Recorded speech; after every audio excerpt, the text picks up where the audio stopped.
recently released this feature called Song Psychic, or at least it is available on my Spotify, and I couldn't help but wonder if my Song Psychic would have good book recommendations. So yes, in this video, I will be asking Spotify Song Psychic not exactly what books they suggest me to read, because it doesn't really work like that. You put on a pre-written question and answers you, but we are going to ask some questions to the psychic and see what they answer.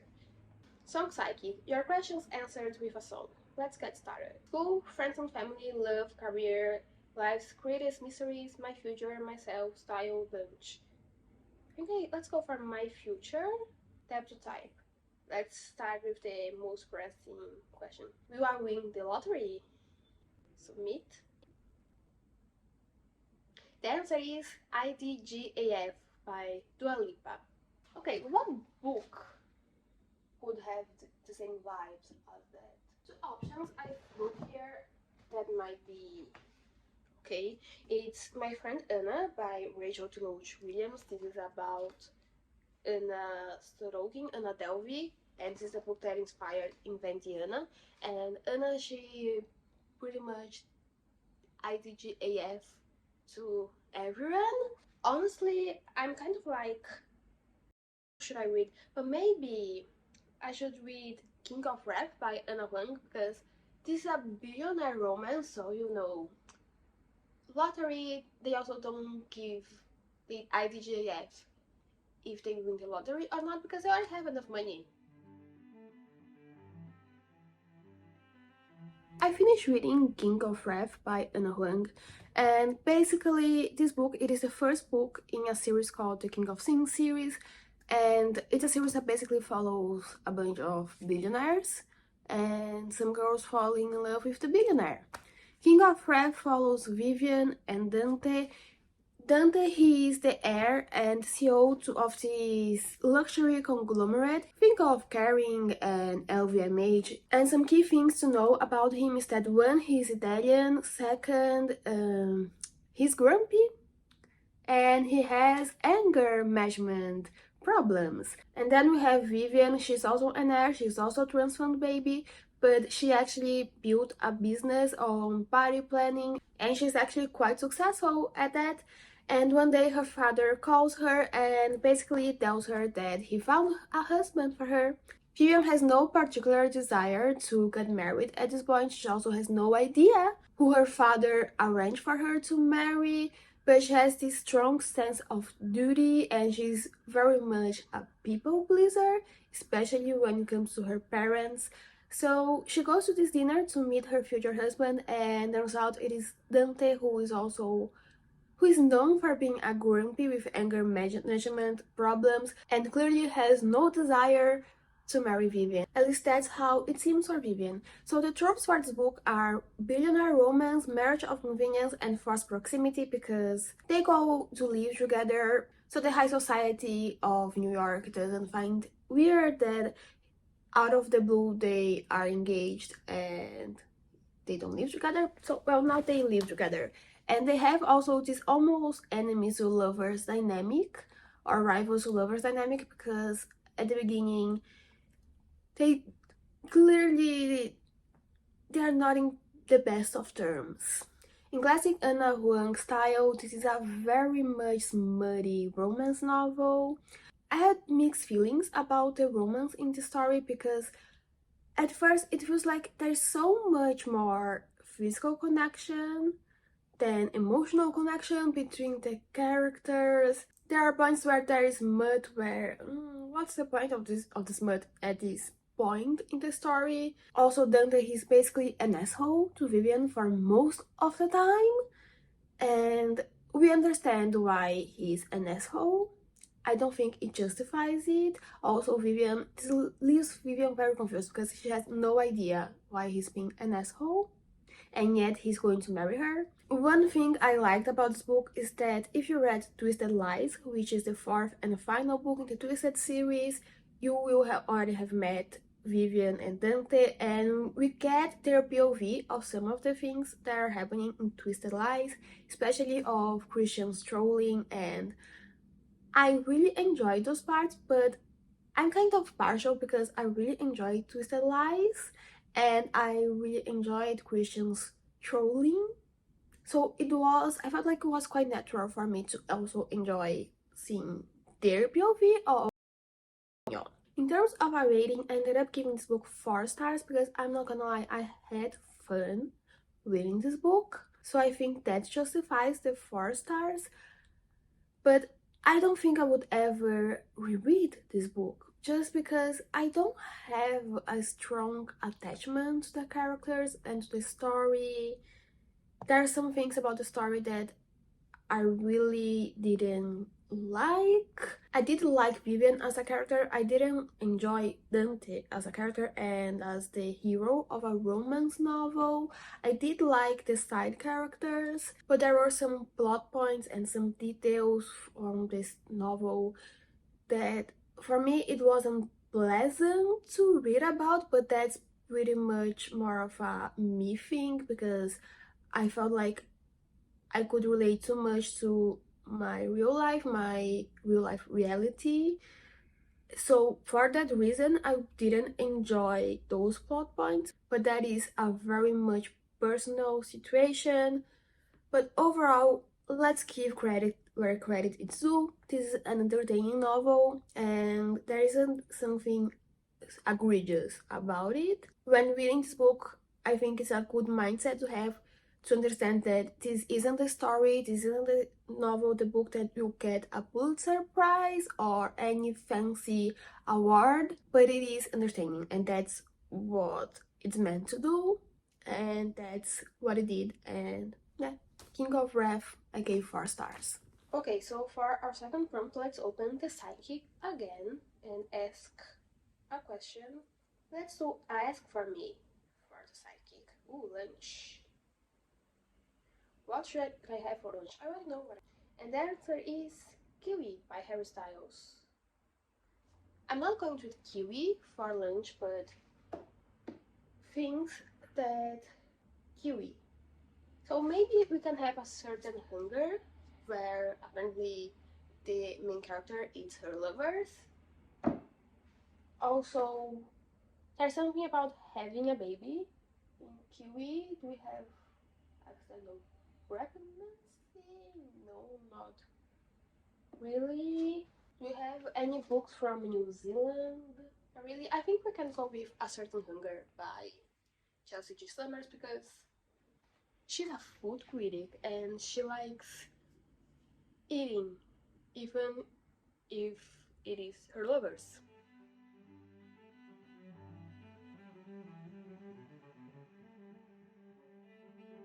Hello, so it's been a few days and I just finished reading A Certain Hunger. Can you see? I have the ring light on because it's dark outside.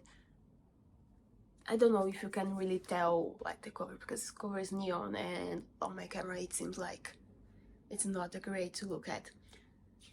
But basically I finished reading A Certain Hunger and I finished reading a few days ago, and I think waiting 2 days to talk about it, it was a great choice. So what is A Certain Hunger? This book follows Dorothy. She's a highbrow, very passionate food critic, and she's also quite like famous in her niche.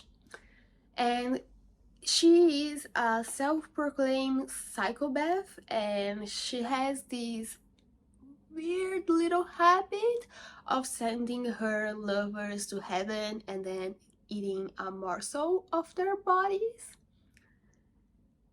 Like, it's something. This book is definitely not one that everybody will enjoy. This is very much an unhinged main character novel. At times it can be quite graphic in descriptions. Also, I can't forget to mention this, but there needs to be a trigger warning for this book because there is a passage which is small, but it is there, but there is a passage where the main character depicts being violated, being assaulted. But overall, when I started this book, I had kind of like a whiplash feeling because it wasn't what I was expecting in terms of writing style. This is very much a first person, you really feel like you are in Dorothy's head. But I had kind of a whiplash feeling because I wasn't expecting the book to start this way. We start with her in a hotel bar meeting this guy. Let me find it here. The first sentence of this book is, "They all look the same, hotel bars, even when they don't." And then she goes on and on about describing hotel bars, about describing the hotel bar of the Savoy, and it was kind of a whiplash because I wasn't expecting that. And then she goes on a tangent about meeting this man, and then she goes on, and then there are so many little things. She talked a lot about food, which makes sense because she's a food critic and she's very passionate about her job, right? But as a person that isn't that much into food criticism, I was kind of like, do I enjoy that? After a while, I got used to it and I learned to enjoy it because I feel that so much the story, it makes you really feel like you are in the head of Dorothy. That being said, even though I didn't really know what I was reading, like I didn't really know what to make of what I was reading in the first chapter, I still was already into the book, which it doesn't always happen. For example, when I read Bunny by Mona Awad, I didn't really understand what was going on and it took me a while to get into that book. This didn't happen with A Certain Hunger. From the first chapter, even though I wasn't 100% sure what was going on, I was really into the story. I really want to know what was happening, really curious. And overall, like, I like this book. I like the fact that felt like I was really inside the brain of the character. I really like the vibes of this is a character study kind of book. She's such a psycho, and throughout the whole book you feel like she's a psycho, and it was entertaining. For me, this was a solid mid 4 stars. And then we have the end of the book. So on chapter 18, this book is 19 chapters long, by the way. But on chapter 18, we get this little piece of information about her life, and she starts talking about this part of her life that happened. And I don't know if it is supposed to be a shocker. I don't know if it is supposed to make us like analyze, wonder why she was making this, if this had anything to do with her, like, her actions throughout the book, if this was supposed to make her a more sympathetic character. I honestly don't know what the author wanted to do with that piece of information, but for me, it wasn't good for the book. It kind of took me out a bit of the book. It made this book go from a solid 3-star to a more lower tier 3-star because for me it just didn't make sense. This character is supposed to be a psychopath. We aren't supposed to root for her. Not at all. We're supposed to really feel like this woman is a psychopath that eats her lovers. And then we get that part. And then I'm like, what am I meant to do with that? Because it doesn't necessarily make her a more sympathetic character. I just feel like it makes her a weaker character. If you want zero spoilers about this book, skip 20 seconds. But I feel like that chapter 18, that little information was meant to make us maybe realize or think about, oh, losing yourself in a relationship not necessarily that good, or think something about like losing yourself in some kind of relationship. Maybe that was what the author wanted us to like think about. For me, it just felt like she was afraid of change and she was afraid of falling in the same traps as her parents. If you want a book where you have an unhinged main character, where you have this slight feeling like a light fever dream kind of book, I do still recommend A Certain Hunger. It was definitely entertaining, but I feel like if we cut off that one chapter, it might have been a little bit better. Also, I feel like we could have cut off a few other pages because By the end, it felt like this book was just dragging on the narrative without having that much more to say. Okay, for the third prompt, let's mix it up a little bit. Let's go for life's greatest mysteries. Let's see what questions does it have for us. Is there life on other planets interesting? A ghost near me? Okay, let's go for the last one. Can a mobile experience by an audio streaming service actually predict the future? Don't, by Ed Sheeran. Don't, so we can go for like book about denial, or Don't, the song by Ed Sheeran. It's about cheating. I kind of forgot about that. And then turns out I picked this book for my first prompt and I was like, should we do it for the first one? No. But I believe it's perfect for this third one, which is Love Theoretically by Ali Hazelwood. So this book is about a woman who is a professional fake dater, but the eldest brother from one of her clients kind of reads into her and knows she's faking it. So he's like, don't. So it's been a few days and I did finish reading Love Theoretically by Ali Hazelwood. And basically this book follows Elsie. She is an adjunct professor for physics, and basically her position as professor in multiple different universities in the Boston area doesn't pay her enough to live, to have a livable wage, so she does some fake dating on the side. And right at the beginning of the book, we find out that Elsie, she will actually be interviewing to get this position as a tenured professor at MIT. But also, we start the book with Elsie going in one of her fake dating gigs with one of her favorite clients, her favorite client. And she's basically going to a family event, and there we meet some of his family members, and we also meet Jack, who is her client's older brother, who apparently doesn't like Elsie. They already met before, and Jack, there's something about Jack that he seems to be a little bit suspicious about Elsie. A few days later, Elsie actually finds out that Jack is also a tenured professor at MIT, and he's basically one of the people responsible to interviewing her and deciding whether or not she will get the job she so desperately wants. In classic Ali Hazelwood fashion, this book is so much fun. I was giggling, I couldn't put this book down. It was so much fun, and reading it made me wonder, why haven't I read every other Ali Hazelwood book? Because so far I read half of that Loathe to Love Me novella series. I read The Love Hypothesis, which is one of my favorite books ever. It holds a very dear place in my heart. I really like that book. I find it super funny.